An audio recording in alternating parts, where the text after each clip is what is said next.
नमस्ते दीदी। नमस्ते। दीदी आपसे एक सवाल पूछना है हाँ शिवरात्रि के बारे में हाँ कि हम शिवरात्रि वाले दिन शिवलिंग पे अक्त धतूरा चढ़ाते हैं ना, हाँ। तो उसका क्या मतलब है, वो क्यों चढ़ाते हैं? हाँ, देखो, इसका मतलब ये है कि जैसे हमने आपको बताया कि निराकार परमात्मा जो हम आत्माओं का बाप है, उनको हम शिवलिंग के रूप में याद करते हैं क्योंकि उनके पास शरीर नहीं है। तो जैसे हमारे अंदर कोई बुराई होती है, कोई ऐसी बात होती है जो हमें अच्छी नहीं लगती और जिससे हमारा जीवन या जिस स्वभाव संस्कार या जिस बात से औरों को भी तकलीफ होती है, तो हम मुख से उनको बोल देते हैं या किसी न किसी जरिए अपने शारीरिक संबंधियों से तो बोल देते हैं। लेकिन यहाँ आत्मा अपने बाप से बात करना चाह रही है, लेकिन परमात्मा बाप तो दिखते नहीं है ना।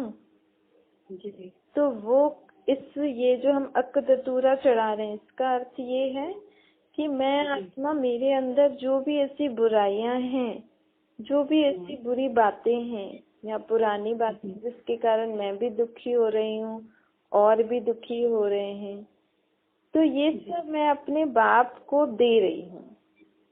तो क्योंकि वो शारीरिक रूप नहीं है, तो मैं शिवलिंग पे चढ़ा रही हूँ, अर्थात मैं उनको उस रूप में दे रही हूँ। तो कल हमने आपको बताया ना कि हम अपने मन में जो भी बातें होती हैं वो जल के रूप में चढ़ाते हैं, मतलब कुछ प्रॉमिसेस करते हैं, और जो भी हमारे मन में मन्नत वगैरह होती है वो भी हम परमात्मा के ऊपर जल के रूप में उनको दे देते हैं। जो मटका ऊपर से बूंद बूंद बूंद बहता है, अर्थात वो सब चीजें बाप के पास बूंद बूंद रीति पहुंच रही है, संकल्पों की रीति। ऐसे ही मेरे अंदर की बुराइयां मैं बाप को कैसे दे रही हूँ, अक्क और दतूरे के रूप में। तो हम उसके बदले बाप क्या करेंगे, जैसे सब कुछ हमारा पुराना और बुराइयां और कड़ाट पर ले लेंगे, तो हम क्या बन जाएंगे, फूल मुआफिक बन जाएंगे ना। तो अभी तक तो हम हमारे स्वभाव संस्कार या कुछ ऐसी बातें थी जो कांटे मिसल में चुभ रही थी, अब वो सब कुछ हमने अपने बाप को दे दिया। अब हम कौन बन गए, फूल। अब हमारे स्वभाव संस्कार, हमारी सोच से सबको खुशी मिलेगी, सुख मिलेगा। फूल को देख के अच्छा लगता है ना। इस बार जब आप ये दोनों चीजें चढ़ाओ तो ऐसे चढ़ाना कि मैंने अपना सब कुछ पुरानी बातें, पुराना स्वभाव संस्कार, जो भी ऐसी बातें हैं जिसके कारण मुझे और औरों को दुख मिलता है, वो मैंने बाप को दे दिया, और बाप ने उसके बदले मुझे क्या दे दिया, अच्छे गुण, अच्छे संस्कार, अच्छी अच्छी बातें सोचने को। ठीक है जी दीदी। हाँ। और दीदी एक दिन व्रत रखते हैं, जागरण करते हैं। हाँ, तो देखिए, तो पहले हम आपको बताएंगे जो हम व्रत रखते हैं ना इस दिन। देखो, दुनिया में लोग कई प्रकार के व्रत रखते हैं, है ना जी। तो यहाँ इस दिन भी लोग व्रत तो कई प्रकार के रखते, कोई खान पान का व्रत रखता है, कोई पवित्रता का व्रत रखता है, कोई सारे दिन किसी भी प्रकार की कोई भी किसी प्रकार का दुख या धोखा नहीं देंगी, ऐसा व्रत भी रखते हैं। कोई व्रत रखते हैं कि हम दूर दूर पैदल करते हुए जाएंगे, कितना भी थक जाएं लेकिन जाएंगे उसी विधि से, चाहे कितने दिन भी लग जाए, कितना समय भी लग जाए, लेकिन उसी रीति जाते हैं। तो कोई लोग इस रीति व्रत रखते हैं। बीमार भी हो जाते हैं तो भी अन्न का अगर व्रत रखा हो कि हम अन्न नहीं खाएंगे तो तोड़ते नहीं हैं। लेकिन परमात्मा बाप बोलते हैं कि आपको व्रत रखना है, भला आप ये तो हो गया शारीरिक, आप शरीर को तकलीफ देकर परमात्मा को प्रसन्न कर रहे हो। शरीर की तकलीफ दी ना, आपने खान पान नहीं खाया, पैदल आदि दिया, परंतु बाप हमें कहते हैं कि सिर्फ तुम पवित्र आहार, पवित्र व्यवहार, पवित्र विचार, इसका व्रत तुम पूरे जीवन भर रखो। अच्छा, तो हम भले उस दिन आप एक दिन रख रहे हो, लेकिन जो भी आप कर रहे हो, जिससे आपको खुशी मिल रही है और जिससे आपको लग रहा है कि आज मैं भगवान के साथ हूँ, तो वो हमारा सारा पूरा जीवन ही ऐसा होना चाहिए। अर्थात अपवित्रता की नीचे सदा के लिए समाप्त हो जानी चाहिए। पवित्र जीवन होना चाहिए, मतलब आपका विचार, आहार, व्यवहार सब क्या होने चाहिए? शुद्ध। व्रत मतलब के शुद्ध आहार ही लेते हैं ना, शुद्ध आहार लेते हैं, शुद्ध सब प्रकार का शुद्धता उस दिन रखते हैं। लेकिन एक दिन नहीं, ये अपनी नेचर बना लो। अच्छा। देखो, सिर्फ ब्रह्मचर्य नहीं, लेकिन पांचों ही विकारों का हमें व्रत रखना है। ब्रह्मचर्य अर्थात काम और शत्रु पर तो आप जीत उस दिन नहीं कर रहे हो, उस पे जीत पा रहे हो, लेकिन बाकी 4 विकार भी तो महाशत्रु है ना जी। तो इस एक दिन नहीं, पूरा अपना जीवन ही ऐसा पवित्र बनाओ। जब हम कह रहे हैं 5 विकार महाभूत हैं, तो एक दिन उन भूतों से दूर रहकर तो हम उससे तो हमारा जीवन नहीं बनेगा ना। जब भूत हैं तो पूरा जीवन ही हमें ऐसा बिताना चाहिए ना, पवित्र। जी। फिर परमात्मा बाप हमें और कहते हैं कि अब मुश्किल शब्द जो होता है ना, जो हम जीवन में मुश्किल शब्द बोलते हैं, इसका भी व्रत रखना चाहिए कि मैं अपने जीवन में कभी भी मुश्किल शब्द संकल्प में भी नहीं लाऊंगा या लाऊंगी। अच्छा। संकल्प होता है, लेकिन जब संकल्प में दृढ़ता नहीं होती तो सफलता नहीं होती ना। हाँ। देखो, संकल्प होता है लेकिन दृढ़ नहीं तो कमजोरी आ जाती है। तो ये मुश्किल शब्द है जो कमजोरी लाता है, और इसी शब्द से ही हमारे व्यर्थ संकल्प चलने लगते हैं। जब भी व्यर्थ संकल्प, फिर उसके बाद क्या हो जाती है? व्यर्थ संकल्पों की क्यों लग जाती है। क्यों होगा, अब क्या होगा, कैसे होगा, ये क्यों हुआ, ये सारी बातें तब शुरू हो जाती हैं। तो जब हम इस एक शब्द का व्रत रखेंगे, या ये शब्द नहीं कहेंगे हमारे जीवन में, हमें तो करना ही है। क्या, क्यों, कैसे, ये शब्द जीवन में से निकाल दो। तो तन का व्रत रख रहे हो तो ये मन का व्रत है।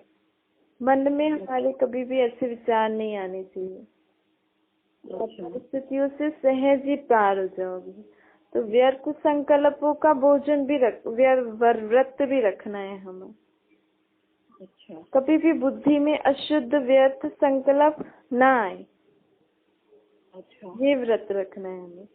भले आप वो रखते हो खान पान का, वो भी अच्छा है।